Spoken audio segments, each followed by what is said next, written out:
Hello everyone. This is a video explaining active wings for the Arrma Felony and Arrma Limitless. Here in the front we have the Arrma Limitless. In the back we have Arrma Infraction. And this will also work for similar for the Arrma Felony. And both of these vehicles have an active wing system, both implemented in a different way.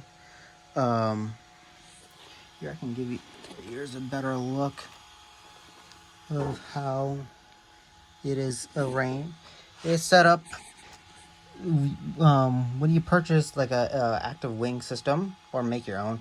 The simple how you do set it up. This is a single servo that is connected with a extended cable into that plugs into your receiver channel 3.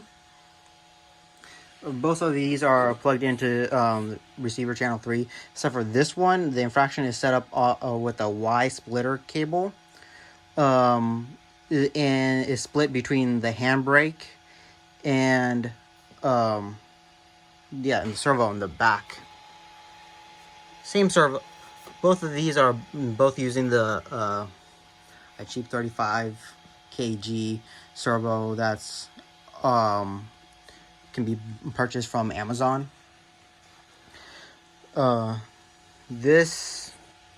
Same for these. Both cars, I would have to say, is the active wing system is pretty simple to set up and running. This one was a bit tougher because it is plugged into the same as receiver channel 3, but it is bind to the throttle. So when I give it a throttle, I used a DX5 Pro, the Spectrum DX5 Pro, to have it when I pull the trigger, the wing will change. Reverse makes it pop up like that, and braking, that's at rest, so it has some downforce but not that much. When it goes in full brake, like you saw before, it pops up and it gives it the most air resistance. And when I give it throttle, it will slowly go down depending on how much throttle you give it.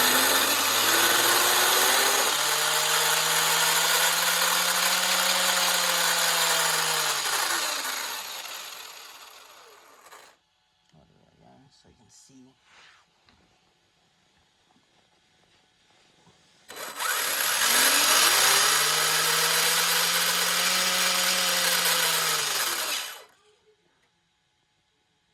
Like that. And this one, the infraction, is using the stock DX3 transmitter that comes with the car, and it controls the active wing with the handbrake. So braking makes it pop up, and putting it down makes it go down. You can hold it.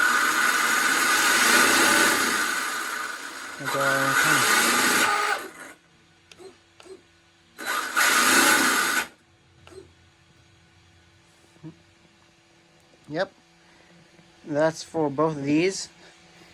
I'll show how it's set up.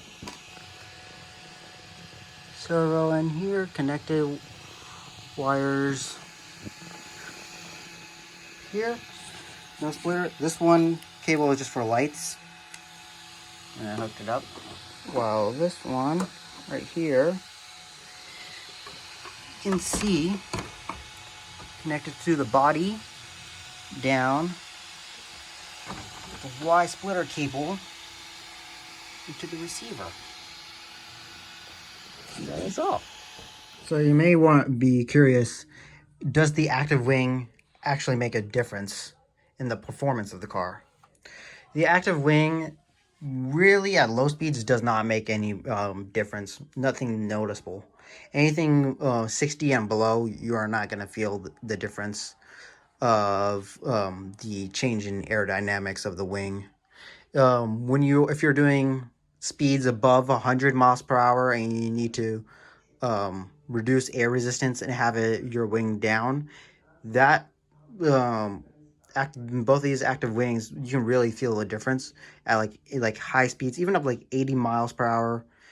But also you feel the most differences if you're at the very high speeds, 100 miles per hour plus, even 90 plus, I would say, and you're trying to slow down. The active wing, when that pops up, you can actually feel it pushing it down the car, creating a lot of air resistance, slowing the car down. So yeah, I would say, is it worth getting for the build? The build quality overall is not very good. It's kind of wobbly. It doesn't have all the hardware to get up and running. There's for the infraction, I had to get a body reamer and ream a hole into the system to get the wire through. The screws to hold on to the servo was not provided, so I had to use my own. The one on the Limitless, the fit and finish, it was very tight, and I had to sand it down a bit. So because it has like weight, it was rubbing itself on the Limitless. I did all the painting and myself, but even when it was like stock with no painting or nothing, it was not very it's not very well polished. It's like it was very rough around the edges. I would say I had to use some blaster and like sand it down. Also like use some dry lubricant for both of these to get it functioning just right and have the action smooth. Actually, I need to tighten this one down a bit. Yeah. But if you have any more questions, feel free to ask.